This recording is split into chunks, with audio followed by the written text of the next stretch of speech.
Hello दोस्तों, स्वागत है आपका एक बार फिर से हमारे इस YouTube चैनल पर। मैं उम्मीद करता हूं कि आप सभी स्वस्थ हैं, मस्त हैं और जी तोड़कर अपनी पढ़ाई कर रहे हैं।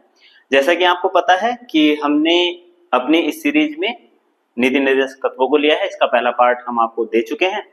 आज हम दूसरे पार्ट पर बात कर रहे हैं, यानी इस पर हम बचे हुए जितने भी अनुच्छेद हैं उन सभी को पढ़ेंगे और लास्ट में कुछ इससे जुड़े हुए प्रश्न भी लगाएंगे। तो हम 40 अनुच्छेद तक बात कर चुके थे, अब हम उससे आगे चलते हैं। सबसे पहले आप बात कीजिए अनुच्छेद 41 के बारे में। तो अनुच्छेद 41 में देखिए लोक सहायता का जिक्र किया गया है। लोक सहायता से क्या मतलब है? लोक सहायता से मतलब है कि ऐसे नागरिक जिनके पास काम नहीं है, जो अशिक्षित हैं, बूढ़े हैं, बुजुर्ग हैं, तो उनके लिए, जो बीमार हैं, इनके लिए कुछ ऐसी योजनाएं लाई जाएं, ऐसी कुछ सुविधा लाई जाएं, जैसे पेंशन वगैरह जैसी चीजें लाई जाएं और भी बहुत सी योजनाएं, इन सब चीजों का जिक्र किया गया है, यानी लोक सहायता का जिक्र किया गया है। उसके बाद अगर हम अगले अनुच्छेद पर चलते हैं, यानी कि 42, तो इसमें काम की न्याय संगत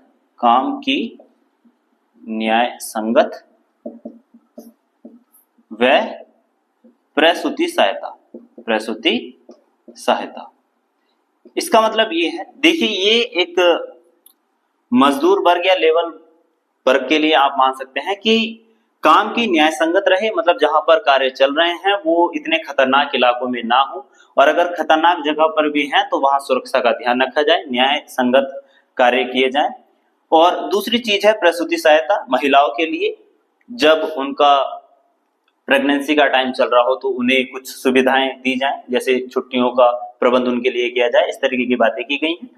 उसके बाद हम इससे आगे चलते हैं अपने अगले अनुच्छेद पर, अनुच्छेद 43। इसमें न्यूनतम मजदूरी व श्रमिक हितों की बात की गई है। श्रमिक हित संरक्षण, इस तरीके की बातों का जिक्र किया गया है।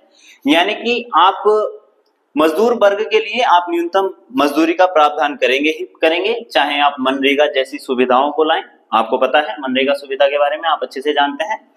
और श्रमिकों के हित का संरक्षण करेंगे, यानी कि किसी भी तरीके के उनके हितों की हानि ना हो। इसी में एक और आर्टिकल जुड़ जाता है जिसे आप कह सकते हैं उद्योगों में हिस्सेदारी या साझेदारी।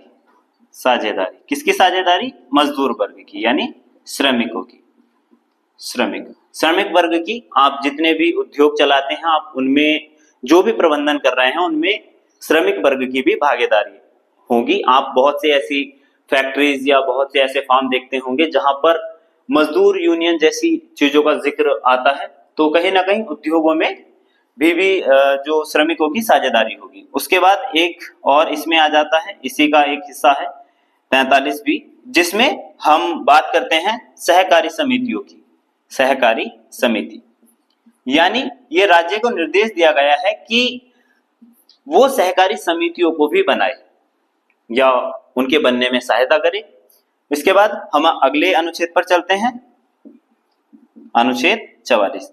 इसमें बात की गई है समान नागरिक संहिता की। समान नागरिक संहिता, अभी कुछ दिन पहले इस पर बहुत बड़े मुद्दे हो रहे हैं, जैसे गोवा में या हरियाणा में इस तरीके की चीजों का जिक्र किया गया है। गोवा में पूरी तरीके से समान नागरिक संहिता लागू है, और भी आप चीजों को जानते हैं। आप समान नागरिक संहिता के बाद हम बात करते हैं अगले अनुच्छेद पर। आप यहां तक चीजें समझ रहे होंगे। इसके बाद हम बात कर रहे हैं अपने अगले अनुच्छेद 45 पर, जिसमें बताया गया है कि 14 वर्ष से कम आयु के लिए निःशुल्क और अनिवार्य शिक्षा का प्रबंध किया जाएगा। निःशुल्क व अनिवार्य शिक्षा। 14 वर्ष से जितने भी कम आयु के बच्चे होंगे उनके लिए निःशुल्क और अनिवार्य शिक्षा का प्रावधान करेगा कौन? राज्य। यहां तक आपको समझ में आया। अब थोड़ा आगे चलते हैं, अगले अनुच्छेद का जिक्र करते हैं हम 46। इसमें बताया गया है कि जितने भी SC ST या कमजोर वर्ग हैं उन सभी के हितों का संरक्षण किया जाएगा। हितों का संरक्षण, यानी कि जितने भी SC ST समुदाय हैं इन सभी के हितों को ध्यान में रखते हुए योजनाओं का प्रबंध किया जाएगा। और आप एक बार फिर से देख लीजिए, आर्टिकल 41 में लोक सहायता यानी पेंशन जैसी चीजों का जिक्र किया जाएगा। 42 में काम की न्याय संगत यानी किसी भी खतरनाक इलाके में या ऐसी जगहों पर काम पर नहीं लगाया जाएगा, और अगर लगाया भी जाएगा तो सुरक्षा को ध्यान में रखते हुए। प्रसूति सहायता जैसी बातें की गई हैं, यानी कि भ्रूण अवस्था में महिलाओं को कहीं ना कहीं छुट्टी का उनके लिए प्रबंध किया जाएगा। 43 में न्यूनतम मजदूरी और श्रमिक हितों के संरक्षण की बात की गई है। इसी में 43A में उद्योगों में श्रमिकों की साझेदारी की बात की गई है, यूनियन जैसे कि मैंने बताया था। 43B में सहकारी समितियों के लिए सरकार कहीं ना कहीं जोर मारेगा और उनके लिए आगे और भी प्रावधान करेगा। 44 में समान नागरिक संहिता की बात की गई है। 45 में 14 वर्ष से कम आयु के सभी बच्चों के लिए अनिवार्य और निःशुल्क शिक्षा का प्रावधान करा जाएगा। और 46 में SC और ST के हितों का संरक्षण किया जाएगा। देखिए, मैं उम्मीद कर रहा हूं कि आप सभी इनके नोट्स बना रहे हैं। अगर आप नोट्स नहीं बना रहे हैं तो जैसा कि मैंने इससे पहली वीडियो में जिक्र किया था कि आपको इन सभी के नोट्स हमारे Telegram group Ruhi Gurukul study में मिल जाएंगे। हमने पिछली वीडियो में भी डिस्क्रिप्शन में उसका लिंक डाल दिया था, हम इस वीडियो में भी डाल देंगे। और पहले तो आप कोशिश कीजिए कि आप नोट्स बना लें, और अगर नहीं बनाते हैं तो आप उस ग्रुप से जुड़ जाएं। यहां तक आपकी ये चीजें समझ में आ गई होंगी। आप चाहे तो इसका एक स्क्रीनशॉट ले सकते हैं। ठीक है, अब हम थोड़ा और आगे चलते हैं। हम यहां से अगले अनुच्छेदों पर बात करते हैं। अब बात करते हैं अपने अगले अनुच्छेद 47 की। देखिए, 47 में पोषण की बात की गई है, यानी हमारे राज्य को ये निर्देश दिया गया है। अनुच्छेद 47 की हम बात कर रहे हैं, और अनुच्छेद 47 में ये बात की गई है कि राज्य कहीं ना कहीं पोषण पर जोर देगा, यानी कि आम नागरिकों के लिए जो वो खाना कंज्यूम कर रहे हैं, जिस तरीके का भी वो खाना पूरे अपने दिन में लेते हैं, उसमें कहीं ना कहीं पोषण की मात्रा बनी रहे। तो इसमें पोषण की बात की गई है। इससे अगले अनुच्छेद में हम बात कर रहे हैं 48 की, तो इसमें कृषि व पशुपालन इन दो चीजों का जिक्र किया गया है कि राज्य के लिए ये निर्देश है कि वो कृषि और पशुपालन जैसी चीजों को बढ़ावा दे।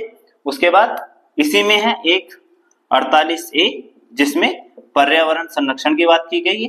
पर्यावरण संरक्षण, इसे तो आप बिल्कुल याद ही करके चलें, ये इंपॉर्टेंट हो जाता है थोड़ा, क्योंकि आपको पता है कि पर्यावरण की दृष्टिकोण से कितनी सारी चीजों की शुरुआत की गई। तो हम जितनी भी चीजों का जिक्र करते हैं, जितने भी हम संगठन पढ़ेंगे, या जितने भी यूनाइटेड किंगडम से जितने भी आपके यूनाइटेड किंगडम बोल रहा हूँ, UN से जितने भी आपके संगठन जुड़ते हैं, कहीं ना कहीं इन सब चीजों को ध्यान में रखते हुए वहां पर नीतियों का निर्माण किया जाता है। उसके बाद हम इससे थोड़ा और आगे चलते हैं और हम बात कर रहे हैं अपने अगले अनुच्छेद 49 की। 49 में स्मारकों की बात की गई है। जितने भी हमारे स्मारक हैं, स्मारकों का संरक्षण, यानी आपका ताजमहल, इंडिया गेट, या जितनी भी तरीके की हमारे राष्ट्रीय स्मारक हैं, कैसे राष्ट्रीय स्मारक, तो राष्ट्रीय स्मारकों का संरक्षण करेगा कौन? राज्य के लिए निर्देश है। फिर इससे अगले अनुच्छेद में हम बात करते हैं अनुच्छेद 50 में जो बातें कही गई हैं वो कार्यपालिका व न्यायपालिका का पृथक्करण। आप इन्हें भली भांति जानते होंगे, जैसे कि आपको पता है कि पूरे देश को चलाने के लिए 3 निकायों का जिक्र किया जाता है, विधायिका, कार्यपालिका, न्यायपालिका। तो इसी तरीके से अनुच्छेद 50 में बताया गया है कि कार्यपालिका और न्यायपालिका के कार्यों में पृथक्करण रहेगा। कार्यपालिका अपने कार्य संभाले और न्यायपालिका अपने कार्य संभाले, इस तरीके की बातों का जिक्र किया गया है। और लास्ट अनुच्छेद है 51, जिसमें अंतरराष्ट्रीय शांति की बात की गई है। अंतरराष्ट्रीय शांति। तो आपने देखा भी होगा कि भारत जितने भी अंतरराष्ट्रीय मुद्दे रहते हैं उन पर जब भी बात करेगा तो वो शांति की ही बात करेगा, चाहे वो किसी तरीके का युद्ध हो, चाहे किसी भी तरीके की वो हानि होती ही नजर आएगी, तो वो शांति की ही बात करेगा। क्यों? क्योंकि ये हमारे नीति निर्देशक तत्वों के लिए एक निर्देश है कि भारत जब भी बात करेगा वो अंतर्राष्ट्रीय शांति को ध्यान में रखते हुए बात करेगा। तो मैं यहाँ तक जितनी भी चीजें आपको बता रहा हूं ये आपकी समझ में आई होगी। अब हम इससे जुड़े हुए कुछ प्रश्न लगाएंगे, आप देखिए। तो यहां तक आपने सभी अनुच्छेदों को समझा, उन्हें जितनी भी अच्छी तरीके से आप समझ सकते थे। अब उनसे जुड़े हुए कुछ प्रश्न लगा लेते हैं। जैसे देखिए, पहले प्रश्न में बताया गया है कि राज्य के नीति निर्देशक तत्वों को किस देश से लिया गया है। तो ये मैंने इससे पहले वीडियो में बताया था कि आपको कुछ याद रहे ना रहे, वो 3 पॉइंट जरूर याद रहने चाहिए। पहला भाग 4, दूसरा अनुच्छेद 36 से 51 और तीसरा आयरलैंड। तो कहां से लिए गए हैं ये? आयरलैंड से। ठीक है, किस देश का जिक्र हो रहा है। अगले प्रश्न पर चलते हैं। भारतीय संविधान के किस भाग में, भाग का जिक्र हो रहा है, किस भाग में राज्य के नीति निर्देशक तत्व हैं। अब ये इससे पहले भी मैं जिक्र कर चुका हूं, तो आपको पता है किस भाग में है, भाग 4। सिंपल है। उसके बाद अब ये देखो, अभी सिंपल लग रहे हैं क्योंकि अभी आप समझ के आ रहे हैं। इसका मतलब ये नहीं है कि ये सिंपल है। जिस तरीके के आप ये प्रश्न देख पा रहे हैं, जैसे ये है लोक सहायता, लोक सहायता का उल्लेख किस अनुच्छेद में किया गया है। यहां तो आप वीडियो में पढ़ के आ रहे हैं तो आपको लगेगा कि ये तो बड़ा हलवा सा क्वेश्चन है, पर विश्वास कीजिए जब आप एग्जाम में जाके बैठेंगे और आप इस शब्द को ही देखेंगे ना, तो आपका पूरा दिमाग हिल जाएगा कि ये शब्द आया कहां से, ये था भी संविधान में। इस तरीके के सवाल उठ जाते हैं कभी कभी।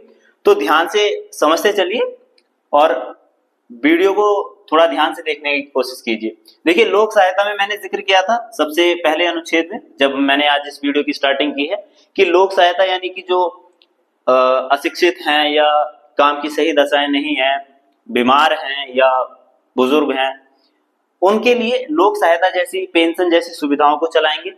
तो वो किस अनुच्छेद में हमने जिक्र किया था, आपको बहुत अच्छे से पता है। आज की पहले ही वीडियो में स्टार्टिंग में हमने अनुच्छेद 41 का जिक्र किया है, यानी कि अनुच्छेद 41 में। अगले में चलते हैं। अगले प्रश्न पे क्या पूछा जा रहा है कि अनुच्छेद 36 में उल्लेख किया गया है। तो आपको बहुत अच्छे से पता है, इसका जिक्र हम पहले भी अनुच्छेद में यानी कि अनुच्छेद 12 में भी कर चुके हैं, और वो क्या है, वो है राज्य की परिभाषा।